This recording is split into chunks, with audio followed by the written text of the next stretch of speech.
కృష్ణా జిల్లాలో మోపిదేవి క్షేత్రం సుప్రసిద్ధమైనది.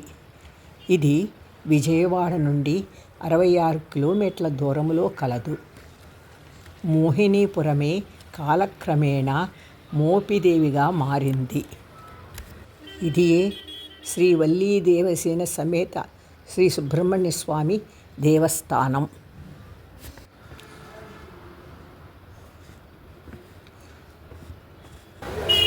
స్వామికి తీసుకువెళ్ళే పూజా సామాగ్రి అంతా ఈ షాపుల్లోనే లభిస్తుంది. మొక్కునే వాళ్లకు, పిల్లల కోసం ఉయ్యాలు కట్టే వాళ్లకు అవన్నీ కూడా ఇక్కడే లభిస్తాయి. ఇది లోపలికి వెళ్ళే మార్గం. ఇది లోపలికి వెళ్ళేటప్పుడు కుడి పక్కన గోశాల ఉంటుంది. దీన్ని దాటితే ఇదే ముఖద్వారం.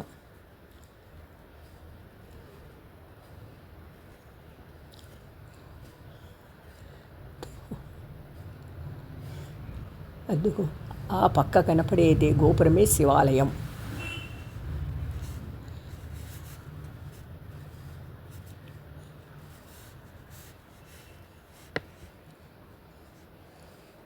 ఇక్కడ నుండి లోపలికి వెళ్ళాలి. సుబ్రహ్మణ్యేశ్వర స్వామి లింగ రూపంలో ఉండుట ఈ క్షేత్రం యొక్క విశిష్టత.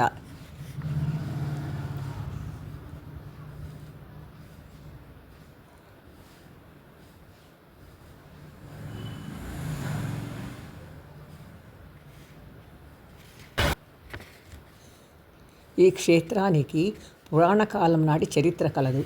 కుమారస్వామి చిన్న వయసులో తన తల్లిదండ్రుల వద్ద ఉండగా సనకసనందనాదులు పార్వతీ పరమేశ్వర్ల వద్దకు వచ్చినారు. వారు బ్రహ్మమానస పుత్రులు, వేదాంత సారము నెరింగి దేహభ్రాంతి లేనివారు. వారు ఎల్లప్పుడూ 7 సంవత్సరముల బాలుర వలె ఉండి వస్త్రములు ధరించడి వారు కారు. వారిని చూచి కుమారస్వామి అవహేళనగా నవ్వినాడు.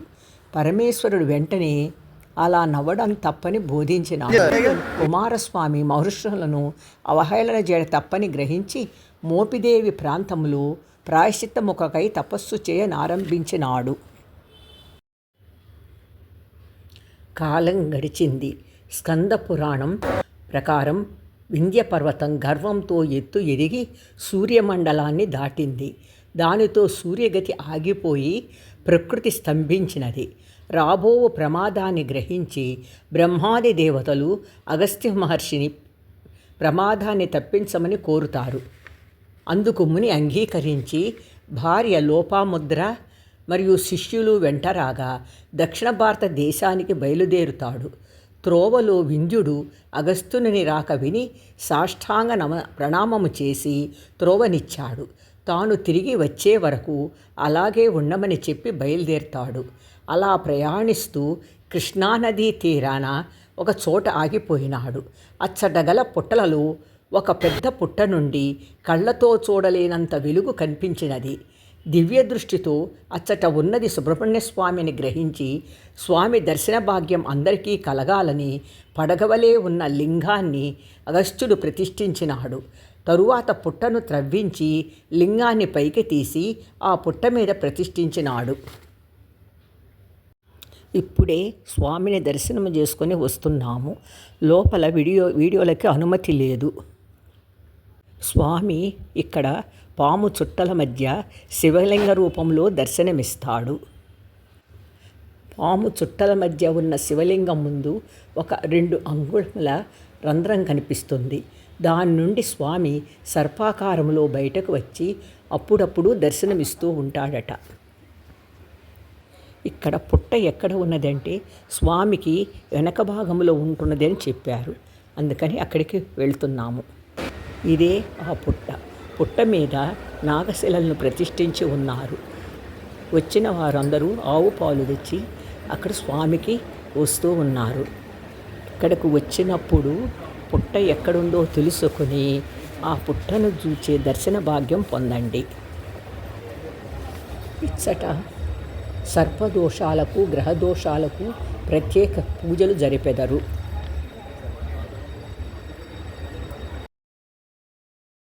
ఇదే సర్పదోష నివారణ పూజా మందిరం.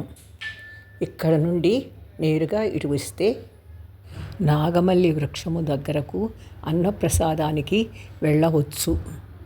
ఇక్కడనే నాగశిల ప్రతిష్టకు పూజ జరిగే మండపం ఉంటుంది. దీని ఎదురుగా స్వామివారికి నిత్య కళ్యాణం జరిగే మండపం ఉన్నది.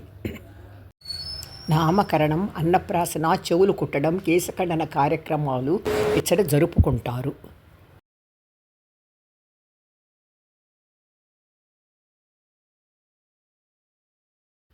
అలాగే ముందుకు వస్తే సమాచార కేంద్రము, ప్రసాదం కౌంటర్ కలవు.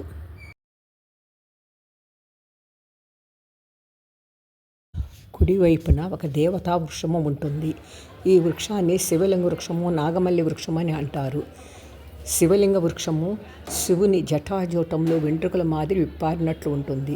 దీని పుష్పములు కొమ్మలకు కాకుండా జడలకు పూస్తాయి. కాయ తర్వాత పుష్పంగా మారే పువ్వు శివలింగ పుష్పం. ఈ వృక్షానికి వివాహం కాని వారు ముడుపులు కట్టి, సంతానము లేని వారు బూయళ్ళు గట్టి ప్రదక్షిణలు చేసిన ఎడల వారి కోరికలు నెరవేరుతాయి. ఇది శ్రీ సుబ్రహ్మణ్యేశ్వర స్వామి వారి నిత్యాన్నదాన హాలు. ప్రతి నిత్యము అన్నదానం ఇక్కడ జరుగుతుంది. ఇక్కడ సుబ్రహ్మణ్య స్వామి పాము చుట్ట మీద నిలబడి ఉన్నారు. పైన పాము పడిగ పట్టి ఉన్నది.